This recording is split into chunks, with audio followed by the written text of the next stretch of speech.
Welcome to the ISO Show, dispelling myths and sharing tips for success to improve your business with ISO standards, with your host, Mel Blackmore.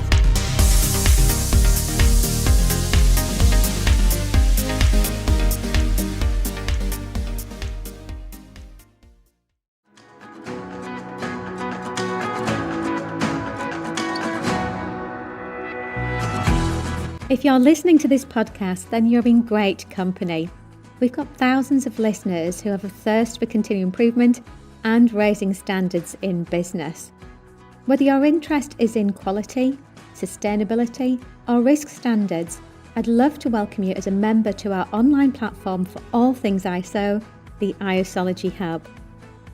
The ISology Hub is the leading place to get access to all of your online resources, from in-depth training courses through to our very popular coffee break training, to templates and action plans and many other resources to help raise standards. As a member, you get access to over 100 courses, taking you from learner to practitioner to leader. The ISology Hub has all the resources that you need, which will really help to make your life easier and to help improve compliance in those business critical areas. So if you'd like access to learning and compliance resources ranging from data privacy to environmental management, anti-bribery, business continuity, quality, health and safety, to name just but a few, the list is endless actually, then we'd love you to come and join us. Just head over to the isologyhub.com.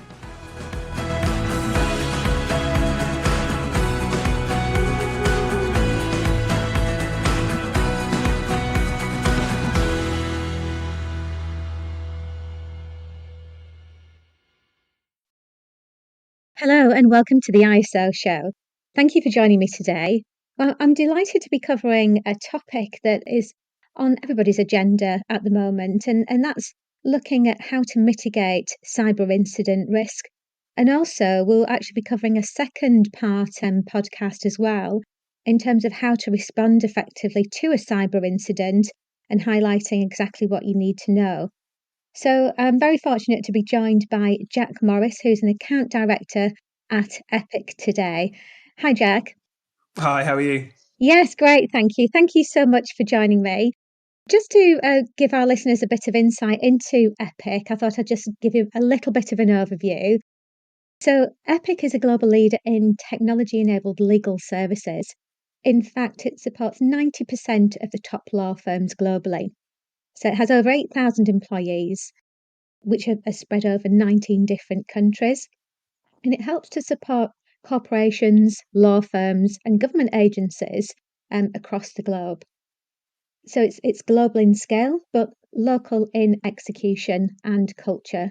So it helps to successfully support large corporations, many with long-lasting relationships as well, in terms of dealing with litigation, for example, forensic data collection, regulatory and compliance, legal operations such as legal department optimization and spender management, commercial and contracting, and M&A, plus many others. But the topic that we're going to be talking about specifically today is about mitigating cyber incident risks. Because this is a subject that I know that many of our listeners are very interested in, particularly if they're certified to ISO 27001, the Information Security Standard, or the Data Privacy Standard. So any organisation that's got a risk register will have cyber on there. But there are a lot of steps that organisations can take to help to mitigate any cyber incident risks if they're taking those proactive steps. So in terms of the proactive steps, this is a topic that I'm going to be speaking with Jack about today. So, yeah, Jack, if you could just provide a bit of an overview in terms of your role and responsibilities at Epiq, please. Firstly, Mel, what an introduction. You did it a lot better justice than I would have done. So I'll definitely be calling you up the next time I'm doing a sales call because, yeah, you communicated Epiq's value a lot better than I did. But yeah, I think that from my perspective, just to give you a little bit of a background on me, I came into the industry relatively fresh out of university.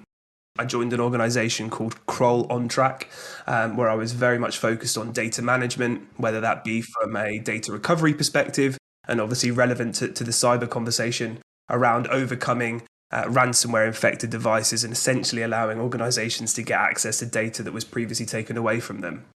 Other areas of the portfolio that I looked after at Kroll On Track surrounded data sanitization.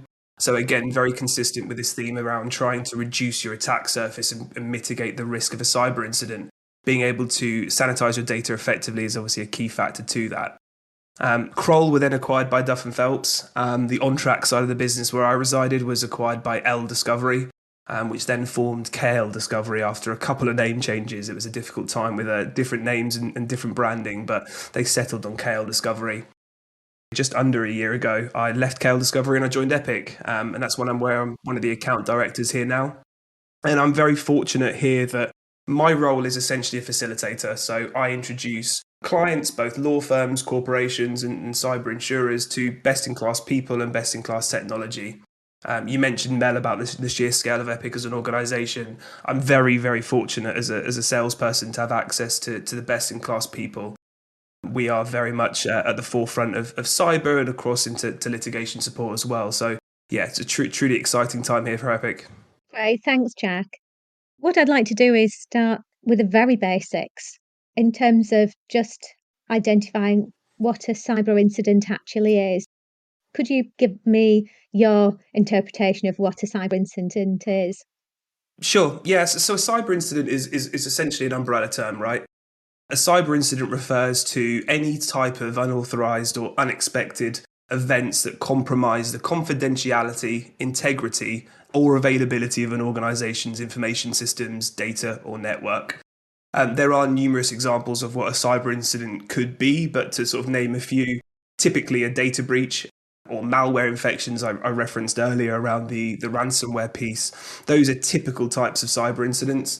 And then you have other things such as business email compromises, as well as insider threats. But essentially, in a nutshell, a cyber incident is anything that essentially allows or prevents a business from accessing data effectively.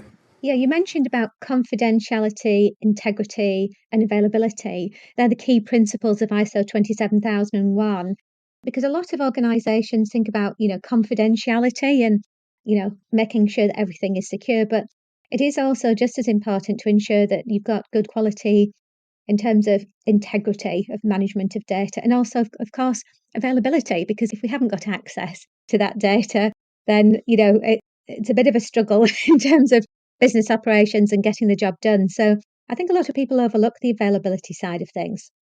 Yeah, I agree.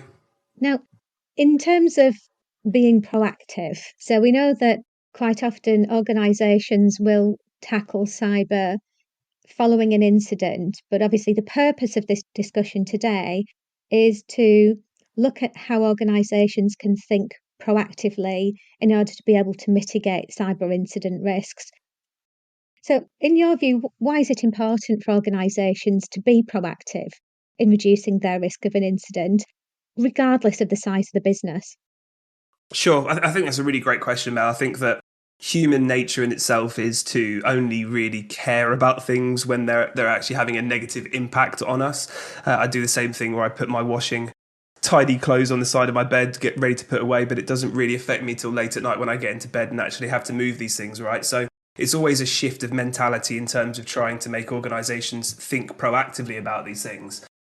And to your point around the sort of the regardless aspect of the size of your business, I think that's a really, really key important piece here and a takeaway for the listeners, because regardless of the size of your business, the cyber incidents risks is going to be consistent and something that needs to be proactively addressed.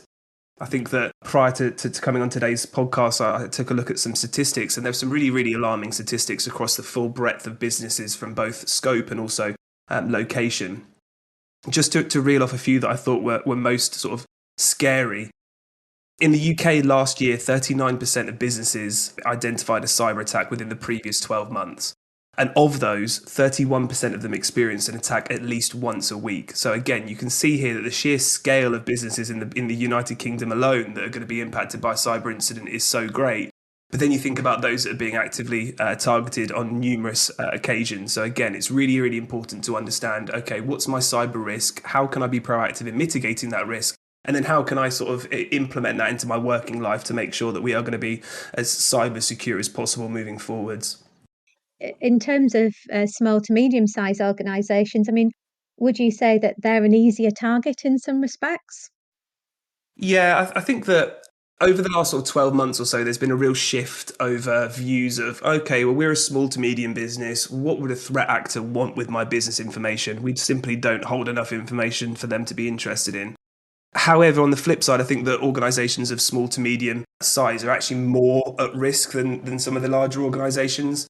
And that can be partly down to those smaller businesses potentially not having as stringent data security rules on their data, or simply not having enough budget to be able to be proactive in either taking on different types of cybersecurity solutions or having the sort of proactive bandwidth to be able to support with that. And then again, I'm coming across like the statistics guy here, but to provide some more sort of tangible numbers to your question there around the small to medium sized business portion. 48% of small to medium businesses globally experienced a cyber incident in the last 12 months, Wow. with 61% of all cyber attacks specifically targeting small businesses. So again, it's just to show that small businesses are probably the most at risk, and candidly, those organizations need to be able to respond to it.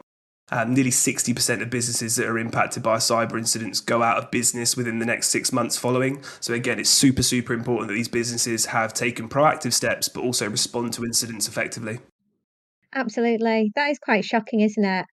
I mean, that's over half, isn't it? And yeah, I think obviously we're so reliant on transferring data, information exchange, whether that be by email or internally as well in terms of managing data. But it just goes to show how vulnerable we are, regardless of the size of the organisation, and that yeah, it's definitely worthwhile looking proactively at how we can mitigate risks. So, in your experience, have you found that there's any particular industries that are more at risk from a cyber incident than others? Again, it's a great question, Mel. Unfortunately, not. Cyber incidents aren't typically siloed to particular industries, but there are things that we can do to look retrospectively at these to try and sort of glean some trends that we're seeing in the market. We did so a little while ago just to look back on Q1 of 2024. In January, there was a significant increase in cyber incidents that affected primarily retail, education, and local government. In February, altogether, the number of data breaches was exponentially higher, and they impacted organisations across the full spectrum of markets. So again, there's no real sort of telltale signs as which industries are most at risk. And if we look at the month that we've just closed of March 2024, there were a number of notable cyber incidents across various sectors, including financial services, healthcare, and technology. So I think that all of this to say, Mel, that organisations, regardless of the size of your business and also what market you operate in, it's hugely important to be proactive. Another stat that we looked at from a recent study suggested that 70% of small to medium businesses in the UK believe that they were unprepared to deal with a cyber attack, which again is a staggering number of businesses to not be predominantly focusing on being proactive there. But also you've got to think about those businesses that believe they are cyber secure, but in fact aren't, right? That statistic can go even more alarmingly high. So again, it's on us to be able to educate those business owners to make sure that they are taking those effective steps. I think it's really interesting. I mean, based on our experience of implementing ISO 27001 and the data privacy standards, it's interesting how, 10 years ago it was like IT managed services and more kind of tech-based organizations that were implementing ISO 27001. But now we find that, practically every law firm is implementing 27001, or they're already certified to it, or they're aligned to those standards, and obviously financial services.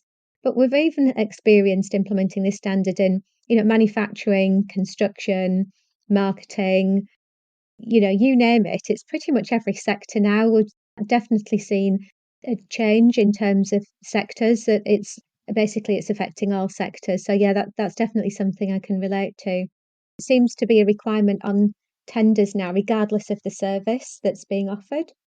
In terms of, to your point, I think that cyber awareness has definitely taken an uptick over the last sort of couple of years. I think that if you're going anywhere on social media or talking at any industry events, cyber is a hot topic for everybody. And I think that we are only really at the tip of the iceberg here. I think that, as we can see by those statistics, cyber incidents are on the uptick. However, we need to make sure that we are being proactive in making sure that our businesses are secure and safe against these threats. So again, it's becoming more prevalent, but it's one of those things that it's pretty much mainstream. It's sort of in line with artificial intelligence, right? Cyber is on everybody's lips right now, but it's about actually sort of making use of that and understanding what I can do today to make my business more secure. Mm. So I think, there's a lot of help out there for organisations that are looking at proactively planning. It may be a case of, reviewing their risk register that they have so that they're proactively planning, to mitigate risks against cyber incidents.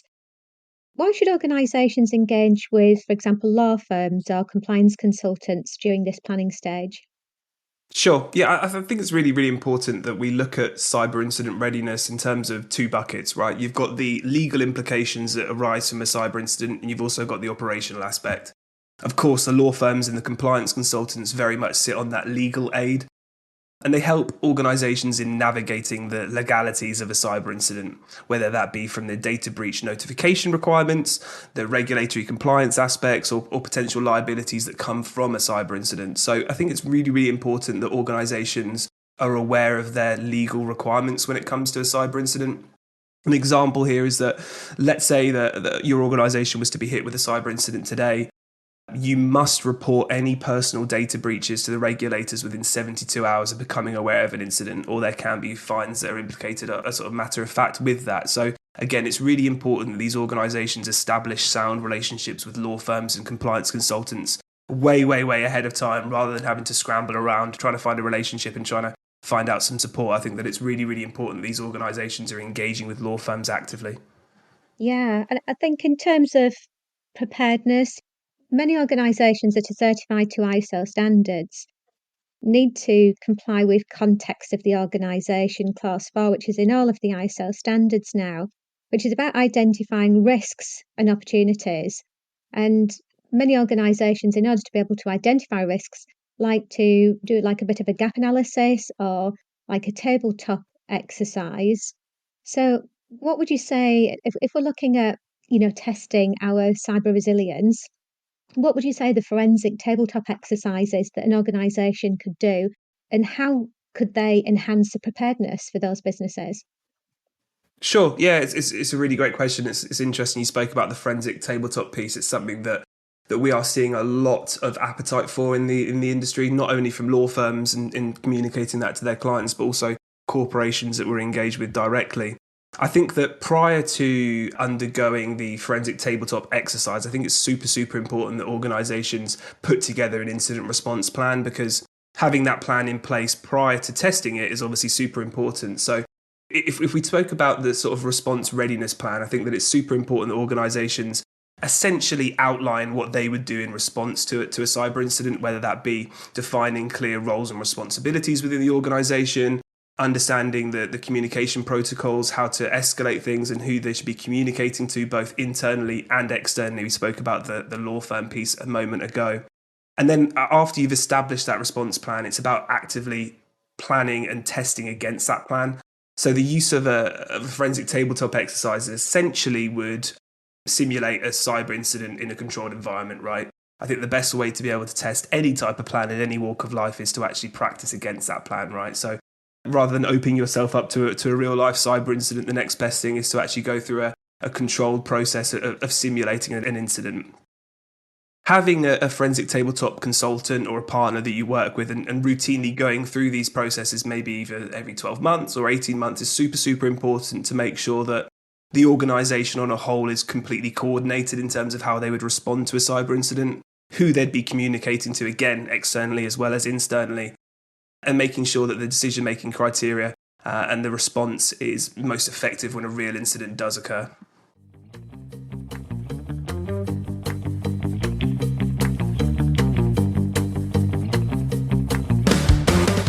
Are you new to ISO standards and want to know what it's all about?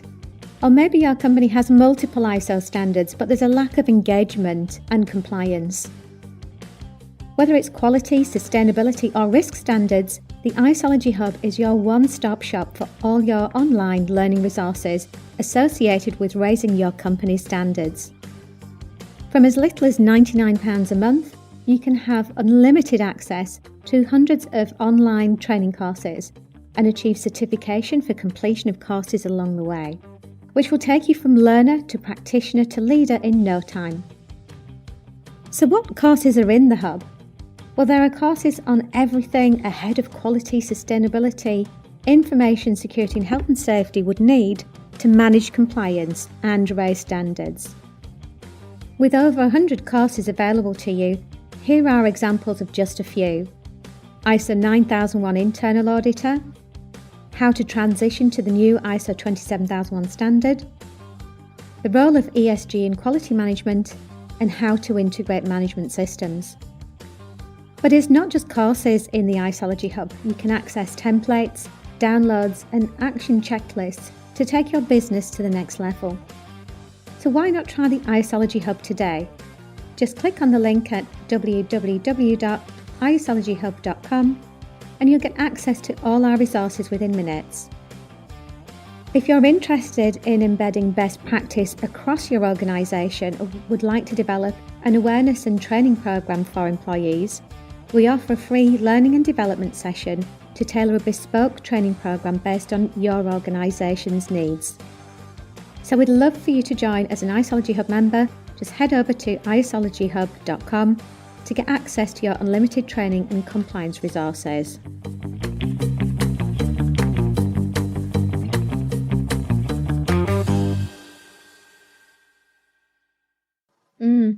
I can see that this would tie in with an organisation's business continuity plan.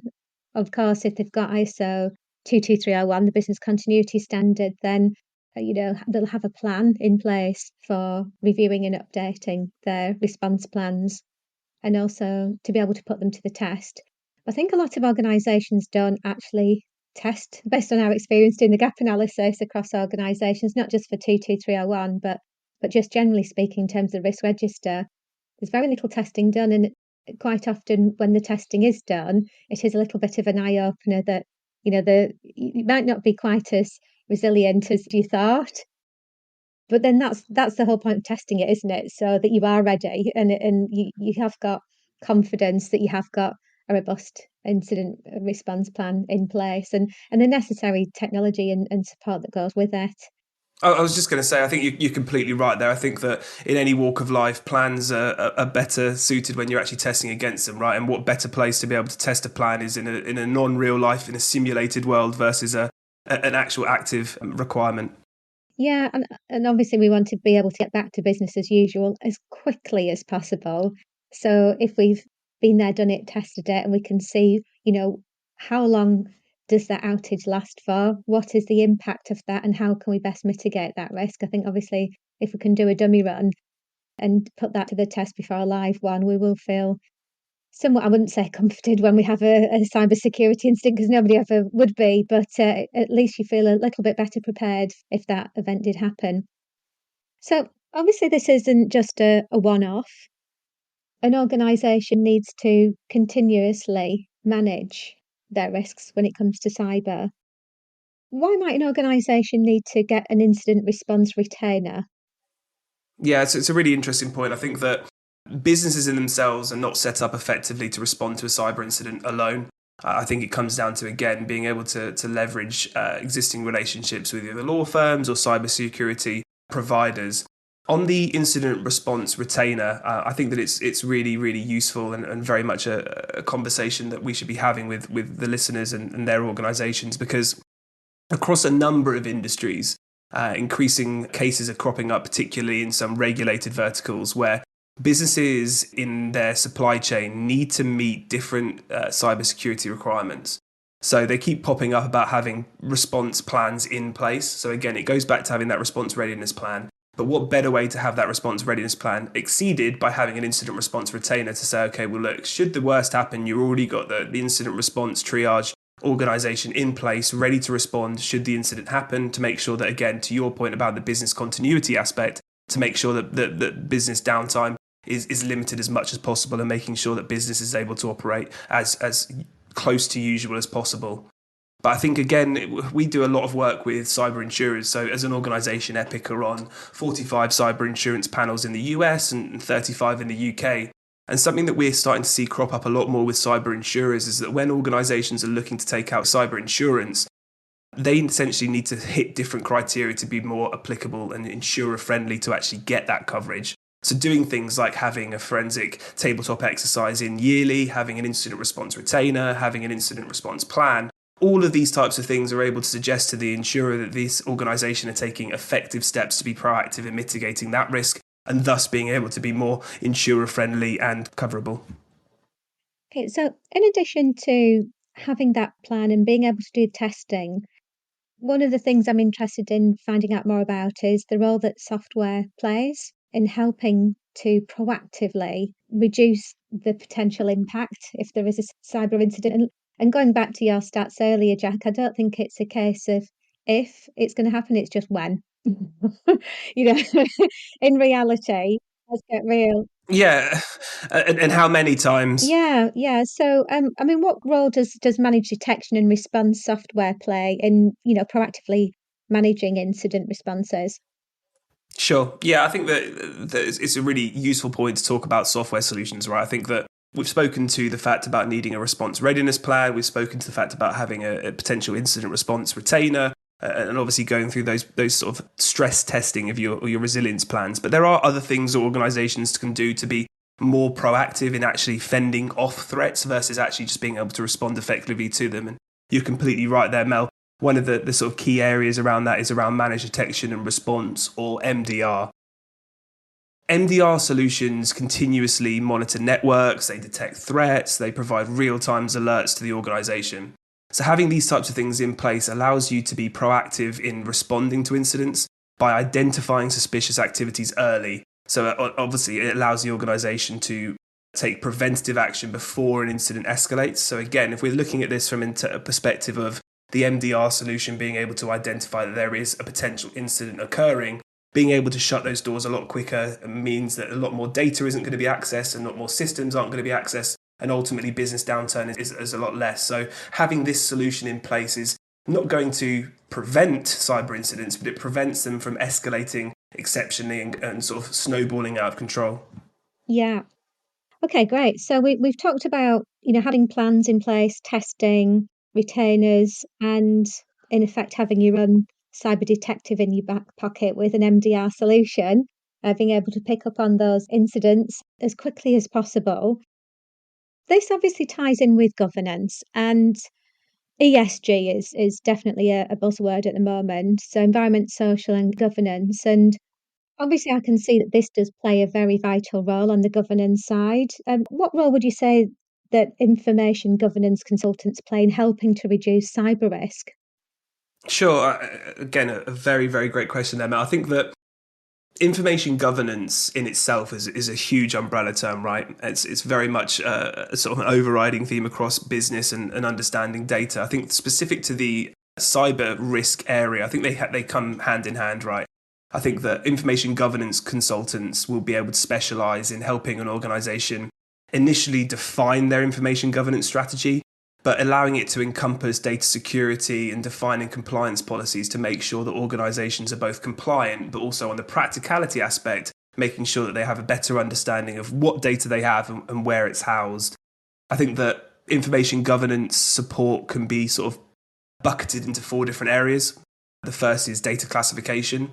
So being able to go into a business and understand what our data landscape looks like, what sensitive and personally identifiable information, or PII data, do we hold as a business, and being able to categorize that based on either the confidentiality or regulatory requirements. Because candidly, when we're talking about cyber incidents, the threat actors that are going into these businesses are ultimately looking for sensitive business information and also personal data, because again, that's going to be where they can get you by the tender hooks. The next portion there is around retention policies. So once we have an initial understanding of what data we house, it's about defining policies based on retention periods of either the compliance requirements or the sensitivity of said data.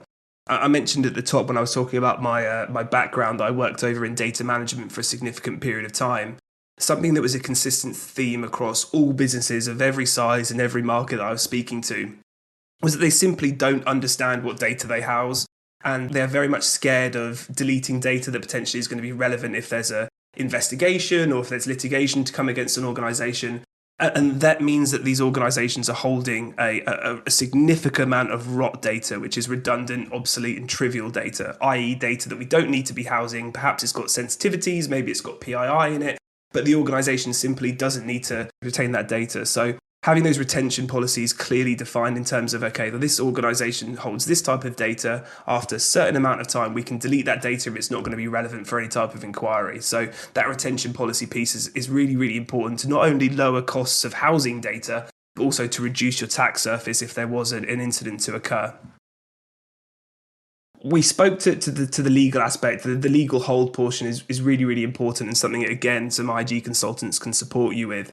It essentially ensures that necessary data is preserved for any potential litigation, internal investigations, or any audits that occur to a business. So around that retention policies piece, whilst it's really, really important to delete data that we don't need to house, it's way, way, way more important to make sure that we're keeping data that does need to be required for any type of investigation. So again, having a better understanding of what data we house is something that information governance consultants can be proactive in talking to you about. And ultimately, this all underpins the privacy compliance, right? Being able to make sure that your business is aligning to the regulations such as GDPR or DP, DPA or CCPA. These are all really, really important sort of regulations that organizations need to adhere to. So again, being able to engage with an information governance consultant to get a better view of what your data landscape looks like is obviously increasingly important. Sure. And, as you're talking about those areas, data classification, retention, there's such a lot of correlation here with many ISO standards. So, for example, document control covers making sure that documentation is retrievable, accessible, looking at retention periods for them, and also looking at the legal compliance in terms of record retention as well. So, yeah, this goes hand in hand with one of the most popular standards, ISO 9001. But also in terms of on the classification side, that's definitely a key requirement in ISO 27001 as well. So it's interesting how this can all be grouped together as this, information governance strategy.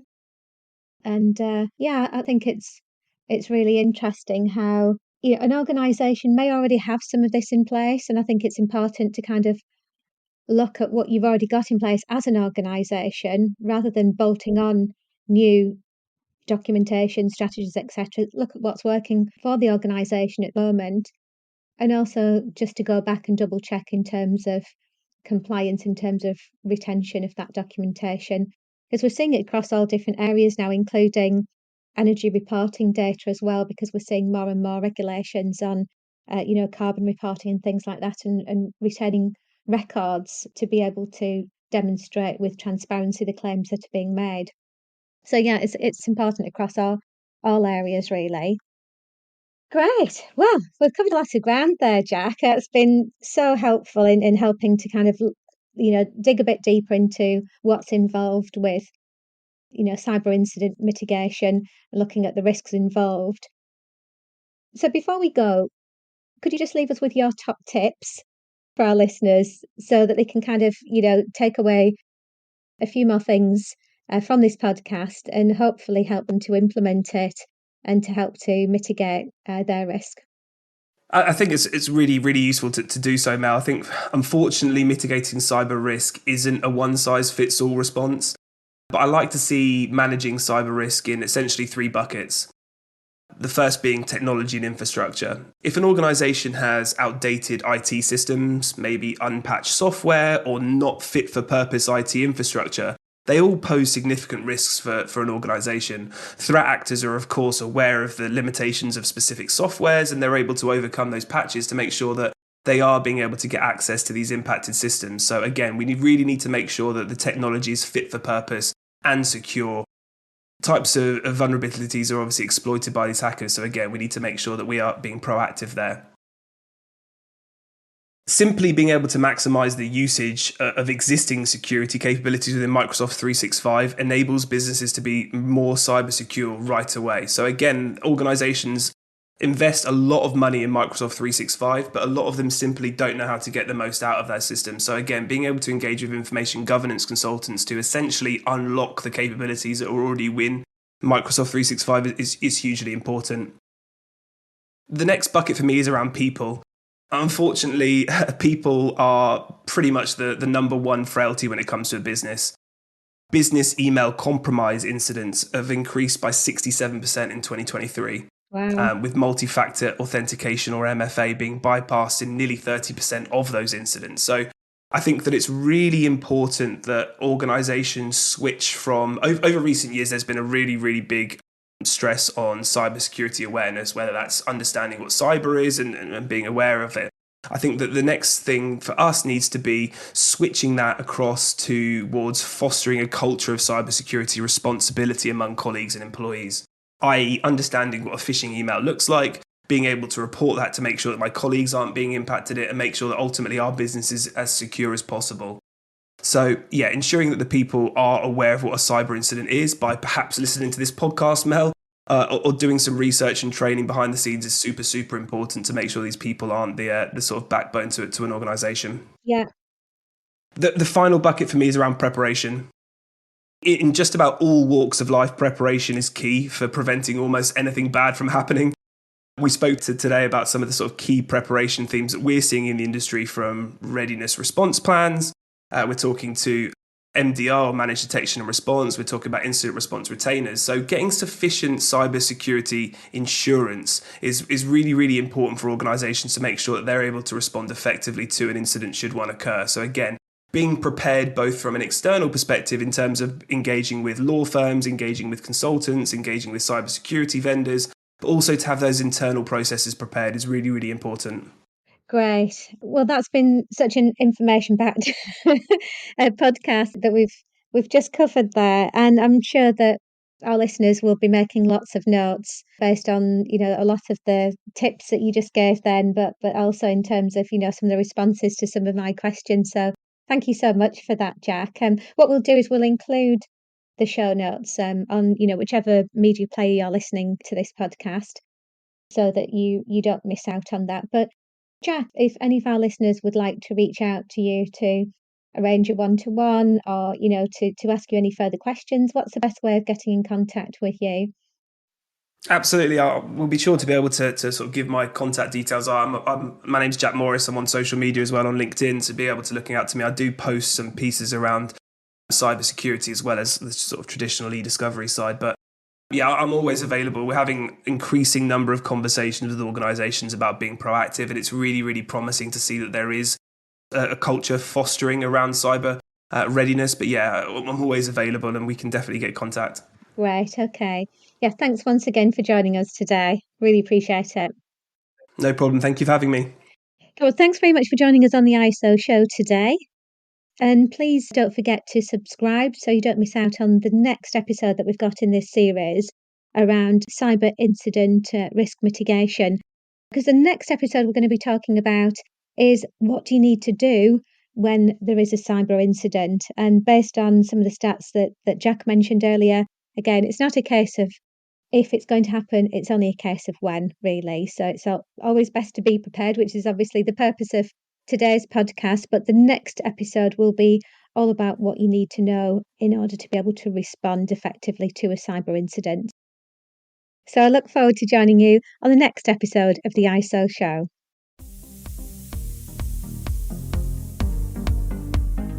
Looking to use ISO standards to drive better business practice? Contact us at blackmoresuk.com to access further information and book your free 15-minute call.